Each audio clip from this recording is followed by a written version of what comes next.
channel saya ICT Motor World Shalam. Kita baru masuk di Honda XADV 750 yang version 1. Okey, ini unit customer biar motor parking kita tolong jual. Okey, kalau yang ada motor mau parking kita tolong jual pun boleh.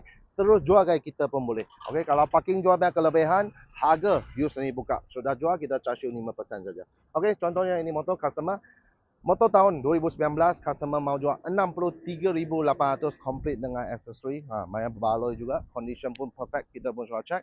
Okey, motor 2019 63,800. Nombor satu dia sudah tambah satu windshield yang tinggi. Okey, original datang memang ada handguard. Dia sudah tukar adjustable brake clutch lever. Dia sudah upgrade. Crash bar dia sudah tambah. Pia punya ini spotlight dia sudah tambah. Original datang upside down fork double disc. Siap ada ABS depan belakang. Siap ada traction control. Tayar depan pun lebih kurang ada 5-60% lagi. Radiator cover sudah tambah.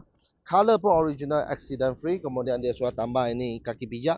Okey, dia ada dua. Okey, ikut je biar kaki you mau letak mana lah. Okey, ini pun tambah punya.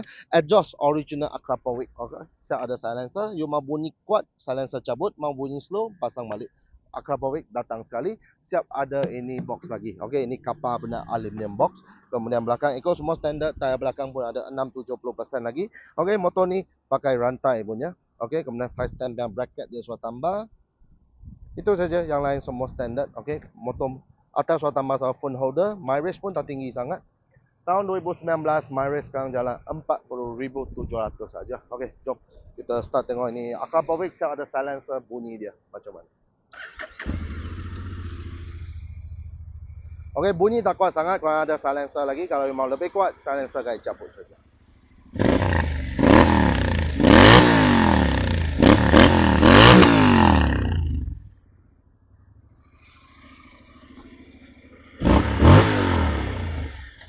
Okey, motor ni dua silinder yang motor 745cc dengan ini 54 horsepower. Top speed dia lebih kurang 180 km/h lah.